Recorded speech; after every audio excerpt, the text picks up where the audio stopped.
Hey guys, இதில் நம்ம என்ன பார்க்க போகிறோம் அப்படின்னு பார்த்தீங்கன்னா மேக்ஸ் பார்த்தோன்னா பேசிக்ஸ் தான் பார்க்க போகிறோம். சரி வாங்க பார்க்கலாம்.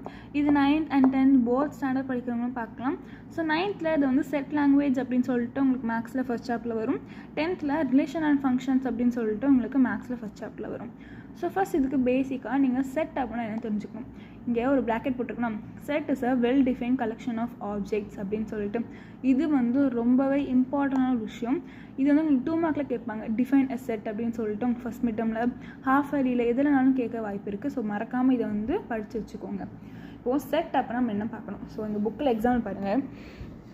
ஃபார் எக்ஸாம்பிள் கொடுத்துருக்காங்களா, செகண்ட் எக்ஸாம்பிள் பாருங்களேன். The collection of all colours in the rainbow.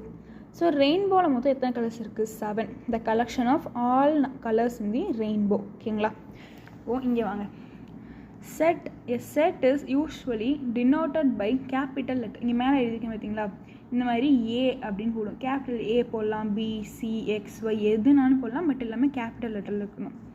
Second பாருங்கள். The element of a set is written with, இந்த ப்ராக்கெட் தான் நம்ம போடணும்.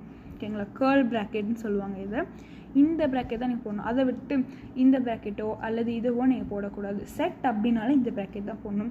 எப்படி போடலான்னா first A capital letter which is equal to bracket போட்டுட்டு உள்ளே எழுத வேண்டிய எழுதணும். இப்போது எக்ஸாம் பார்த்தீங்களா, the collection of all colours in rainbow. So இந்த மாதிரி A which is equal to the curl brackets போட்டுட்டு உள்ளே வந்து ரெட், ப்ளூ அப்படின்னு அந்த கலர்ஸ் ஃபுல்லாக எழுதிட்டு க்ளோஸ் ப்ராக்கெட் போட்டுருணும். ஓகேங்களா? அதுதான் செட் அப்படின்னு சொல்லிட்டு அர்த்தம். ஓகேங்களா? இப்போ தேர்ட் பாயிண்ட் பாருங்கள். If x is an element of A then x belong to A is written as x belongs to, இந்த சிம்பிள் பேர் பிலாங்ஸ் டு ஏ அப்படின்னு. இதுக்கு எக்ஸாம் மேலே எழுதியிருக்கேன் பாருங்கள். ஃபர்ஸ்ட்டில் பாருங்கள் ஏ, இது ஏ செட். ஓகேங்களா? ஏ இருக்கனால ஏ செட். பி இந்த பி செட். என்ன கொடுத்துருந்தாங்க?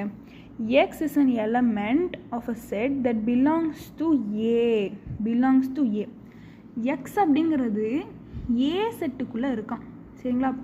எக்ஸ் இருக்கான் பாருங்கள். ஏக்குள்ளே ஏ இருக்குது, சி இருக்குது, எக்ஸ் இருக்குது, ஜி இருக்குது. எக்ஸ் இருக்குது இல்லையா? அப்போ அதை நம்ம belongs to, x belongs to A அப்படின்னு போடணும். ஒரு வேளை இங்கே எக்ஸ் இல்லை, இப்போ A which is equal to y A சிஐன்னு இருக்குங்க, எக்ஸ் இல்லை அப்படின்னா நாட் பிலாங்ஸ் டு அப்படின்னு சொல்லிட்டு இந்த சிம்பிளை போடுறோம். ஸோ இந்த வீடியோ உங்களுக்கு பிடிச்சிருக்குன்னு நினைக்கிறேன். ஸோ இதே மாதிரி இன்னொரு வீடியோவில் பார்க்கலாம். Until then bye by.